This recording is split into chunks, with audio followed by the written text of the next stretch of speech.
Hello there, and welcome to What's the Point? A question we should all be asking ourselves, and the podcast by brand architect Bill Ellis that will help you discover, clarify, and live your purpose. Well, hello, everybody, and welcome back to What's the Point? You know, one of the things that I put on the top of my objective list when I decided to start this podcast is to introduce you all to someone that you don't know, but you probably should. And today's guest fills that to a T. Welcome today's guest, Elsa Isaac. Hello, Elsa. Hey, Bill. Thanks for having me. Oh, thank you for your time. So a bit about Elsa. She's New York-based, and she's a fashion and image stylist. And those of you that know me might be wondering what the heck I'm talking to a fashion and image stylist for. It's because I need both.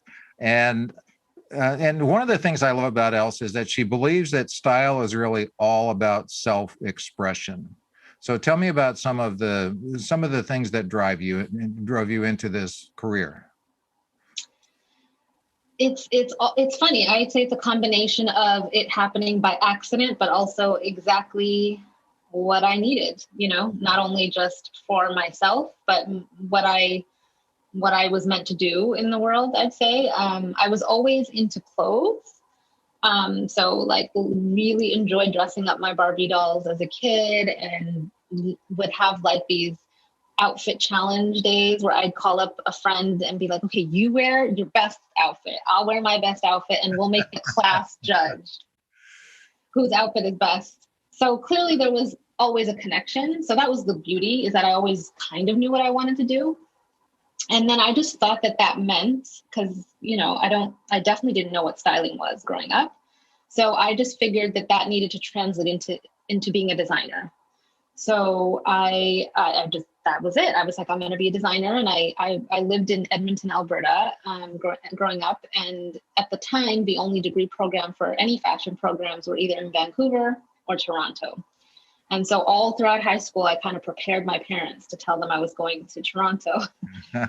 And they said, no. By the time I got to my final year, they were like, okay, this girl will not shut up about this Toronto school. So I guess we have to look into it. So went there, and just honestly, I think it might have been my second year. I was working at a bank part-time to support myself through school. And a friend of mine who worked there also, who was in the music industry, walked into work and said, hey, Elsa, we're doing a music video and we want you to style it. And I was like, and I don't even think I think I may have barely known what a stylist was. It wasn't really a revered career at the time yet. And so I just said, that's very nice of you to think of me, but I'm still in school and I don't know what styling is, and I'm not going to ruin your project. And he wouldn't take no for an answer. So he just kind of was like, we'll walk you through it. It'll be fine. You'll get a credit card. And so I did it with really, really nervous throughout the whole project, because I not only had to style the artist, but his band and all of the extras. Okay. So big job. And I remember the day of the shoot, people coming up to me and saying, so-and-so's outfit is so good. You did such a great job. And I was like, I'm pretty sure he's paying these people to tell me that, because I was nervous. Of course. Right. And then 14 hours later, very long video shoot, he came up to me and handed me a check, and he said, I knew you could do it. You did a great job. And that was the beginning. They ended up hiring me a bunch of times after that. So I got my start in really just out of the blue and totally unexpected.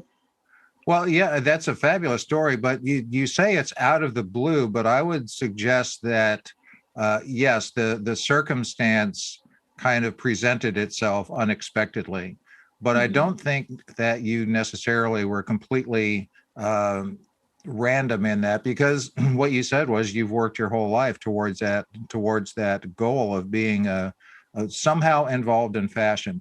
And that's what I love. So this podcast talks a lot about purpose and knowing your purpose and living your purpose and understanding that our purpose evolves. So with all of that said, what you said, you were working on towards your purpose all along. You were just getting ready to be ready when the opportunity presented itself. So you talked about Alberta, Canada. Let me share with everyone that was probably a good place to grow up, but it's not where you're from. No. You're from a small country in East Africa on the Horn of Africa, and I hope I say it right, Eritrea. Yeah. Close. Mm-hmm. And so I've done a little bit of geography homework because Americans are historically horrible with geography. So yeah, you're next to Ethiopia and Sudan, across the Red Sea from Saudi and Yemen. And that's maybe not the most peaceful area. And in particular, when you were growing up, talk to us about your childhood, if you would, please. Yeah. Great. Yeah. I love how you just kind of set a visual of where Eritrea is, because I think it's a really small country, and not a lot of people have heard of it. And I don't remember much. We left when I was 3, but there was definitely an active war going on at the time between Eritrea and Ethiopia, mainly because we landlock Ethiopia, so they don't have access to the port. And that was kind of the biggest, I guess, I don't know. It was a brutal war, 30 years long. Yeah. And I actually, this is obviously told to me since I was so young. I was about 5 or 6 months old when, bombs being dropped was a normal thing, at the time. And a bomb dropped in our village, and the house that I was napping in caught on fires while my mother and grandmother were in the kitchen, which is a different hut.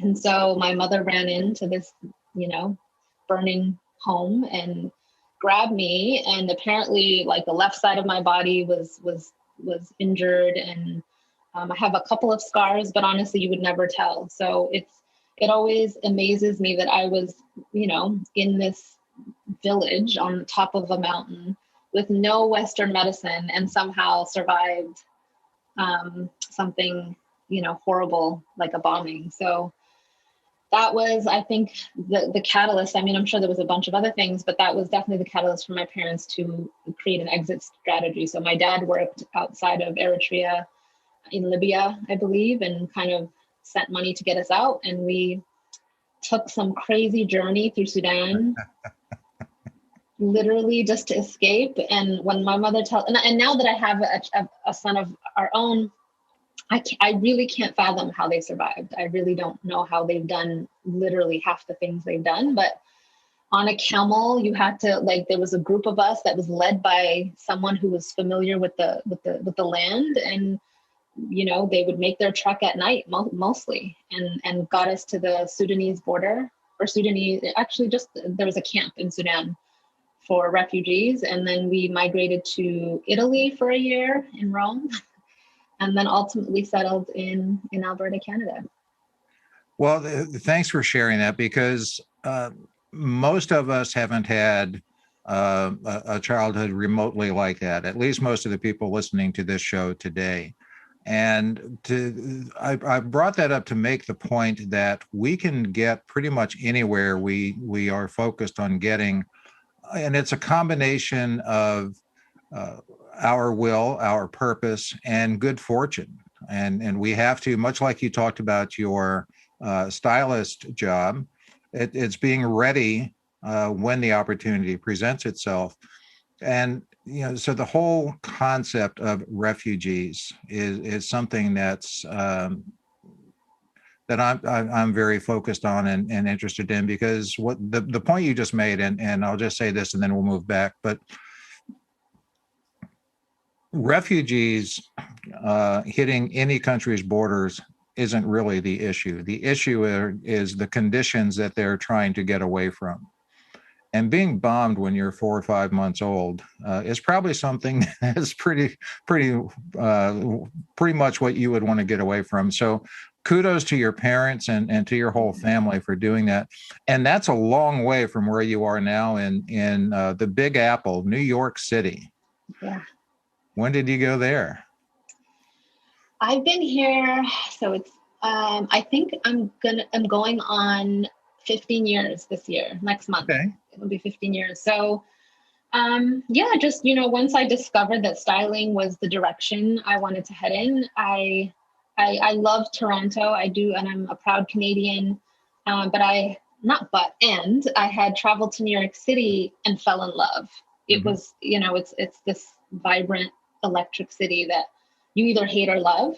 I don't think there's an in between. And so, I was contemplating it. I remember talking to my mom about it, and it's interesting because when I was younger, I feel like I was so determined, like the fact that I didn't have residency in the US didn't really deter me. I mean, I talked about it and I thought about it, but I feel like I just was like, I'll figure it out later, get there, figure it out later. And I do think it has something to do with, certainly there's personality in there, but I feel like knowing where I've come from, and I don't know, like, obviously there are conscious moments when I'm like, well, my parents did all this. I can certainly do this, whatever. I'll compare kind of their struggles with my challenges. But I think there was a lot of subconscious, like, energy like that of like, I come from this. There's no reason I can't kind of get through this barrier. So yeah, I knew the market was bigger, and I just was like, I'm going to do it. I'm going to take the chance. I'm not tied down, right, in Toronto. And I did it. And I had to start from the bottom. So I started assisting again, had to figure out, my way around the city. And yeah, so I was babysitting on weekends. I was doing all the things, hustling in New York. And I feel like I've definitely created a niche for myself here all these years later. Well, I've held on to this next little bit here because I wanted to lead up to the journey you've taken to get to where you are, but your portfolio is pretty impressive. Thank you. And I bring this up for a couple of reasons. So Marie Forleo, if people don't know Marie Forleo, check her out. She's an amazing businesswoman. Lenny Kravitz, maybe a few people have heard of Lenny Kravitz. Katie Couric, and Kris Carr, best-selling author Kris Carr. What I love is it's always cool to work with famous people, I think, and I've had that opportunity a couple of times, but that says a lot about your talent. What it says even more to me is, as I read that list, the diversity and personality type and style type and gender and age and everything about them is so different that it really speaks to how the talent that you must have in all those years dressing your Barbie, how it really came together to help. Tell me about addressing or literally dressing people that are so diversely different.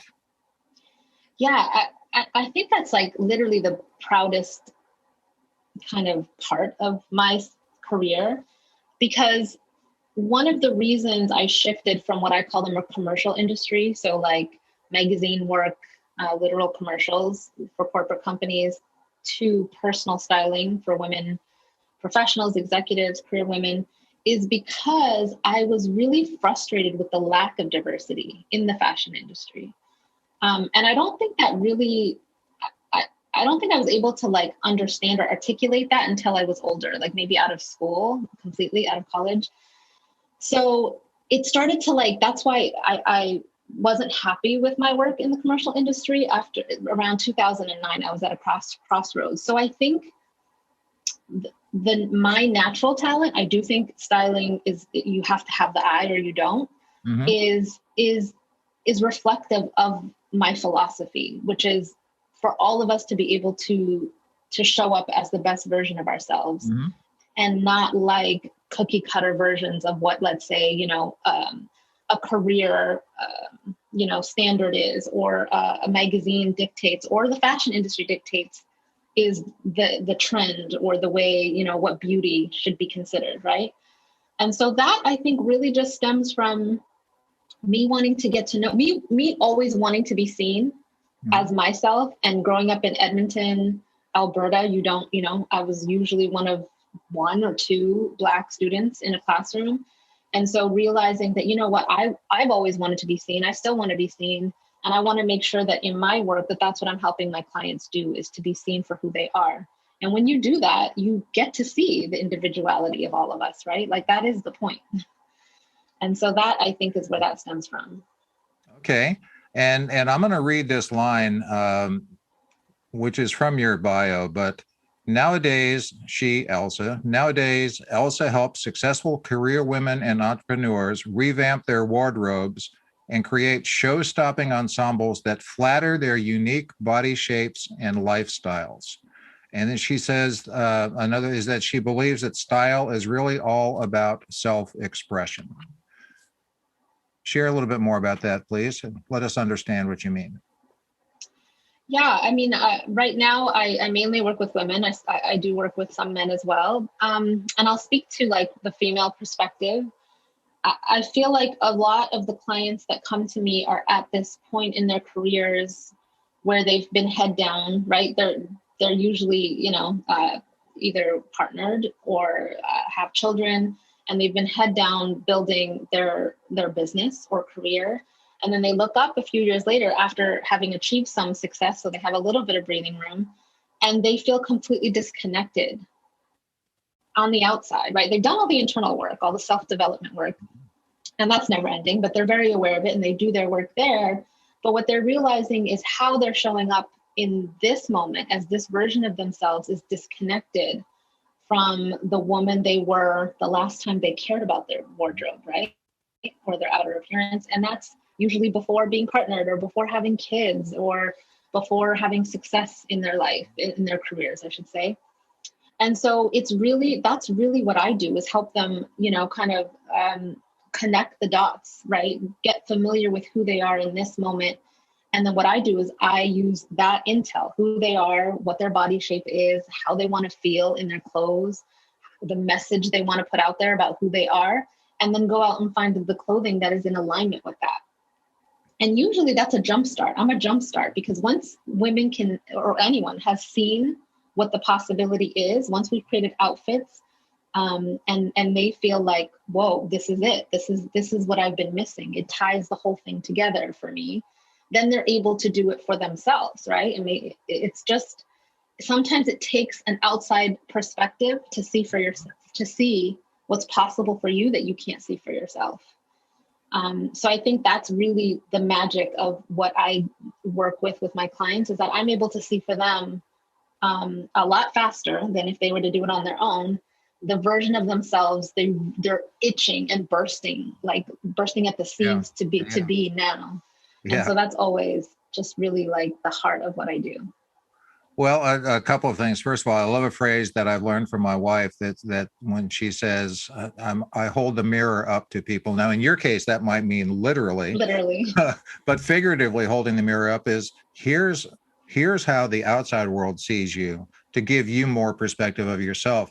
Now, let me tie this back to what I do. And very simply, my career has been focused on branding, and I'll give you the hopefully less than 45-second thing. So branding to me is twofold. First is the intangible, our brand. Our brand is the value. It's what we promise to the world. It's what people think of and expect from us. That's our brand. And you talked about people working in business and becoming partner and doing all of that stuff and doing all the quote unquote internal work. They're creating their brand. The second half of branding, though, is brand messaging. And in a personal brand, there's not, our behavior certainly counts, our dialogue certainly counts, but our appearance counts significantly, because that's what people are going to have their very first assessment. I won't use the word judgment. That's where they're going to make their first assessment. So do you see that? Do you feel that? Yeah. I mean, I think the statistic is it takes 7 seconds for people to make an assessment about who they think you are. Mm-hmm. And the reality is most of our information comes from our eyes, from visual. And so it really, it's not, I think there's this worthiness issue of like whether or not they feel like it's frivolous to worry about your how you look and your style, or that people should be more concerned about the, like the content instead of the exterior.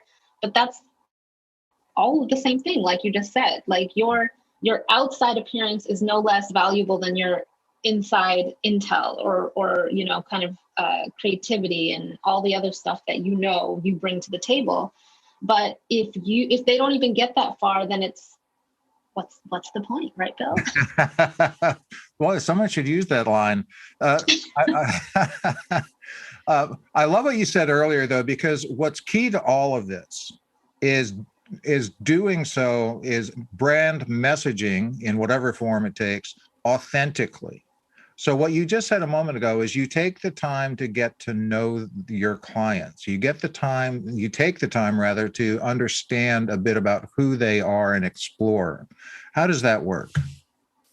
So I have kind of a framework that I use. They fill out a questionnaire. They're curating Pinterest boards. They're coming up with words that describe how they want their clothes to make them feel.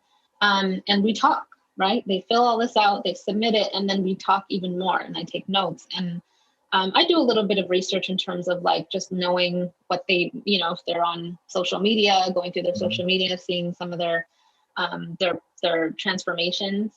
But that's generally it. And then I'm able to sift through a lot of the noise in stores, whether they be in person or online retail stores, and choose the best of what's available, right? That I think will work. And at the end of the day, I don't know what will work. I still need to see the options on their body, but I'm better at choosing the better options.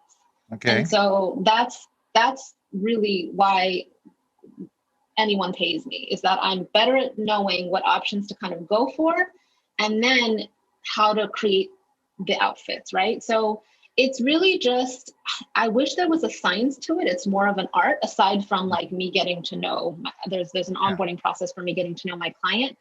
And then outside of that is just me really, I think there's an intuitive aspect to it. Yeah. And I just really focus before I start shopping for any client. I kind of like close my eyes literally and envision their body and them smiling, and then like other images I have of them, and then I just go. Okay, terrific. And it's the way you just described that is, I think, applicable to any number of personal services. So myself as a coach, consultant, whatever, brand architect, a lot of it is intuitive. A lot of it is taking our experience. A lot of it is taking our preparation and being able to integrate that authentically to people. I read that you had said growing up, even if Barbie would have been overweight or some different body shape, you still would have grabbed your Barbie and dressed her in different fashions because it's not about being, that perfect body, if you will. How does you mentioned social media, today's society is very strong in looking at what we see in social media and trying to mimic that, which oftentimes gets us a little bit inauthentic. I'll tell you, if I were to look at how you styled Lenny Kravitz, I couldn't pull it off. I don't think anyone's surprised to hear that. So is that part of what you see your role as, is kind of getting people to really understand what their authentic self is? Yes, part of the onboarding process that I include for clients is that it redirects their focus back onto themselves. So instead of like, oh, go show me what trend, go into a fashion magazine and show me what you're loving. I start with, what's your body shape? And I literally created, obviously with the help of a developer, but a body shape calculator to really give women concrete information about what their body shape is instead of guessing. Because I think a lot of women have these complicated relationships with their body and they don't necessarily want to know the numbers. They're just like, I'm pretty sure I'm this, and kind of move past it quickly. But I really want them to spend time on knowing their body shape. What are because we all have similar, like we'll have shapes, right? There are silhouettes that we all might share, but then there are nuances above and beyond that shape and that silhouette that we as individuals need to pay attention to. And so what is that doing? You're focusing on your body. And then when I ask my clients to come up with 3 words that describe how you want your clothes to make you feel, refocusing that energy back to how you want to feel. And then there's the Pinterest board, which does require a little bit of outside, kind of curation, but it's mainly, you don't have to go to a magazine or any fashion related kind of source. It could be architecture. It could be colors. It could be someone, on Facebook that was wearing an outfit that inspired you. It's really about paying attention to what lights you up. Mm-hmm. And then what happens is there's patterns that form, and that's what I look for. So it's really, then let's say you're at a store, you're trying stuff on, and you're deciding whether a garment works for you or not. You actually have tangible questions you can ask yourself. Does this suit my body shape? If it's a no, don't proceed. It's a no. But if it's a yes, then you can say, okay, it fits my body. Does it make me feel at least 2 of my 3 describing words? And if that's a no, then it's a no. Mm-hmm. Because who cares if it fits your body? If you don't feel good in it, you're not, that energy is what you're going to exude. And then there's those 3 kind of filter questions are really meant to guide clients to focusing on what they want, how they want to feel, and their specific body shape. So it really kind of takes you away from looking at other people that you think you should be, I don't know, dressing like, or whatever the case may be, so that you're really just honed in on yourself. Yeah, so part of your role, I hear you saying, is to hold your clients accountable to what they say they want, to what they say they're describing, their self-describing words, I think is the phrase you used. So part of it's holding them accountable? I wouldn't even say accountable, because they don't understand that yet. They don't understand that this is such a, it's such an individual process, that the way they may have been taught to dress themselves is actually wrong, right? Like, it should be focused on themselves as opposed to, so for example, I feel like a lot of women make their bodies wrong for not fitting into a garment, which is ridiculous, because I agree. Right? Because there are these designers whose main objective is to make as much money as possible. So their goal then becomes to create a product that will fit as many different body shapes as possible. That means the chances of something fitting you right off the rack are pretty slim, right? Not to say that you won't get that opportunity. You will, you'll find, but I say that's like winning the lottery. Be really happy that happened. But really what we should be doing is considering tailoring when we look at a garment that we're looking to buy, right? Knowing that, okay, this fits me about 80 to 85% of the way there. And now it's my responsibility to go to a tailor so that it fits the rest of the 15%. And then you have a custom tailored garment, right? Our body, or these designers, our bodies are not wrong because they don't fit into some random person's design that has never met you, And so really it's just giving women and any client really, and men, the onus of taking responsibility for how they want to show up and how they want how to build a wardrobe that they love and feel confident in. Yeah, and you just used the word confident in a lot of the testimonials that I've read of your clients. Probably the most commonly used word is confidence. It seems like when your clients are dressed in a way that they realize meets their perception, when they realize that the outside world is seeing them more than ever as they are, that confidence builds. What else do you hear from your clients? So even whether it's the Marie Forleos or Katie Courics of the world, or just the person that we've never heard of, what kind of impact does having the right fashion have on your clients? Yeah, that confidence is key, because like you said, and these are women who have accomplished oftentimes a lot, right? I mean, like multimillionaires, and I just say that to say that even if you are multimillionaire, that doesn't always guarantee you confidence, right? And so that this is part of a bigger picture. Like style on its own isn't going to get you there, but style is definitely part of the bigger picture. And so the confidence to do something in your personal life that you may have been putting off, or the confidence to reach out to somebody that you've been thinking about for years, but felt like you weren't in their league, right? Like just kind of, there's this like, you make yourself smaller when you lack that confidence. But I do think confidence is the first step. And I have a client who I just worked with, well, not just because it's already April, which is crazy, but in December.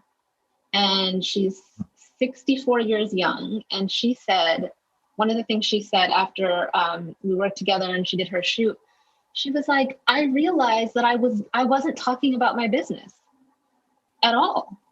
It was almost like I was hiding, but I was yet expecting people to find me.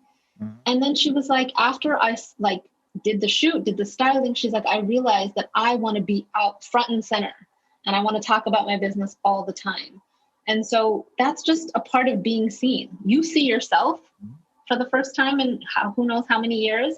And that makes you want to be seen by the people who really need you. And I think that's probably the sweetest kind of, I don't even know, like silver lining of this all, because what I do is help women make sure that they feel confident so that what their work in the world is not lost. And they're continuing to put that out, whatever the next evolution of that is. Right. And I think that that's what we all need. Everyone needs to be out there doing the work they're meant to be doing in the world. Yeah, that's terrific. And so I'm talking today with Elsa Isaac, who's a New York-based fashion and image stylist. And we've talked about some famous people you've worked with. We've talked about some highly successful, financially successful clients of yours. Most of the people, I believe, that listen to my show, including myself, are not in that multi-million-dollar stratosphere. Some may be, and that's fine. There's absolutely nothing wrong with having money. But my point is this: the average person can't afford someone with your talent and your skill. However, if I'm not mistaken, you're working on something to reach more people that can benefit from your image and fashion consultancy. And that's going to be on elsaisaac.com. That's ELSAISAAC.com. And that'll be in the show notes. But tell me about this new service, if you will, that you're working on that'll debut late spring, maybe early summer. Yes, hopefully in the next 2 or 3 months here is the goal. But it's essentially a monthly style membership site. So there are services out there like I knew I was going to forget the name, but like they basically send you X amount of clothing options per month. Stitch Fix is one name. Stitch Fix that really, but they're so big that they've lost the individuality aspect of style, right? Like that's the key to style. You can't really do anything as on a major level. And so this style membership site that I'm creating is meant to help more than the one-on-one clients that I have now. So more women, but without losing the authenticity component of styling. Mm-hmm. And so it's basically kind of a support group to create for women to create a signature style that they love, using the framework that I've used for my one-on-one clients for 18 years now. And so it allows you to kind of go at your own pace and seek support from myself, my team, and a group of other women who have the same goal. So it allows you to kind of do this on a very, less budget than having to hire a stylist.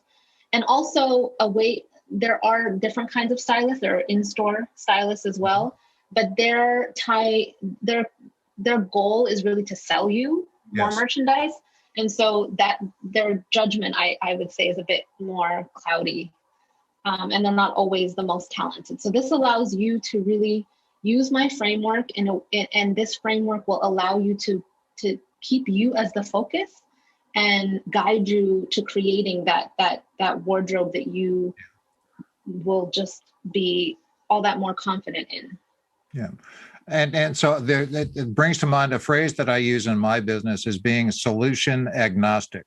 And what I mean when I say that is you're going to figure out the right solution. I'm not here to push you in any one direction because what I do, similar to what you do, is just help bring out the best in my clients, whatever the case might be. And if they do need something, I'll call it more tangible, I can refer them to someone once we figure that out. So when you say your site is going to be about support, that's critical, I believe. But the other thing that I don't want to overlook, or I want our listeners to understand and send you feedback or what they would like by contacting you through your website, what they're missing and what they'd like. But they're going to be able to get knowledge. They're going to be able to get a better understanding of what works for different body types, different personality types, different age, and all of the different factors that go in it. Now, just for my edification, you mentioned Stitch Fix, which is hard to say for me. Is that one of these services that I believe they send you a bunch of clothes and you try them on? If you like them, you buy them. If not, you send them back? That's exactly right. That is absolutely hit and miss. It is. And they've gotten so big that they now there was a point where they were using actual brands that were out in stores, but they're now to make it as cost effective for them as possible. They're creating their own brand of clothing.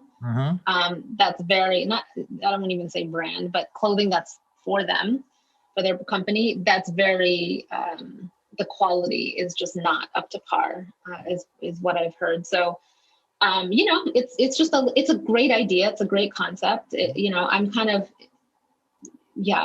I wish there was a way to do that on such a big level, but I think that's maybe also the beauty of style, is that it does need to be contained to a certain point. Yeah.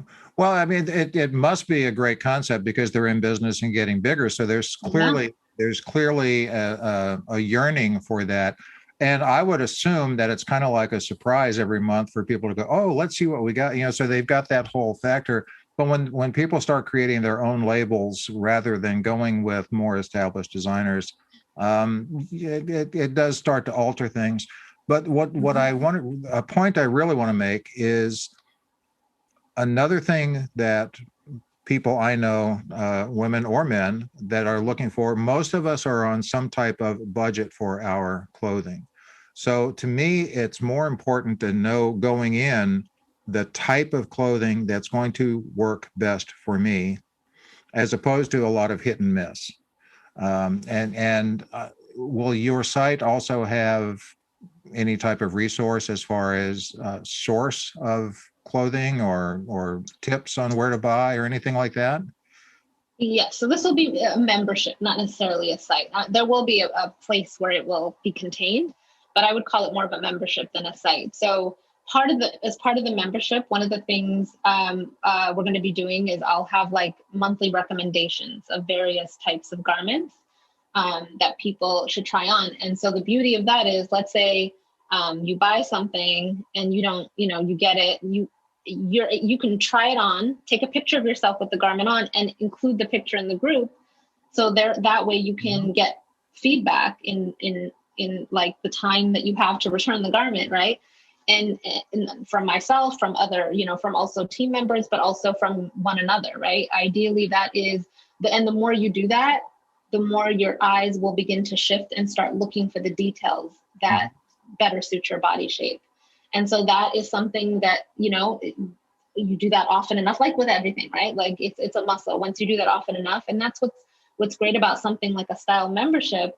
If this is really meant for you to take your time and really get to the heart of what it is you like, what it is that suits your body shape, and what brands, right? What brands end up working for you. So this is kind of a long-term way, cost-effective long-term way to really build a really strong foundational wardrobe. Well, it sounds to me like there's going to be a big need for that and that there's going to be a big interest in that. So best of luck as you work to develop that. Again, you can get in touch and send your thoughts and comments to Elsa through her website, and all of their contact information will be in the show notes here. Two more things. First, how has it been? You've mentioned it several times about, getting in store and seeing this on you and that type of thing. We've not been able to get in store much lately. How has the pandemic and all of the lockdown and restricted movement and everything else given you more experience as to how to run your membership site?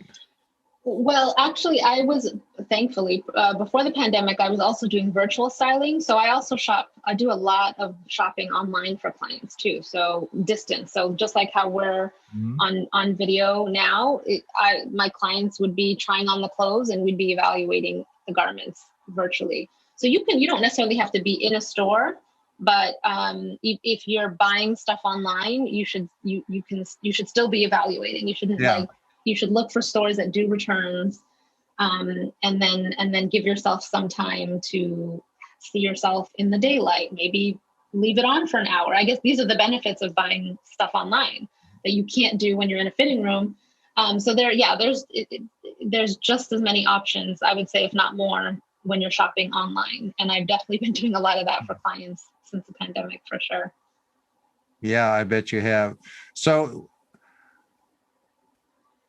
young girl saved from a house that's burning from a bomb, moves from Canada to New York City, is a stylist and fashion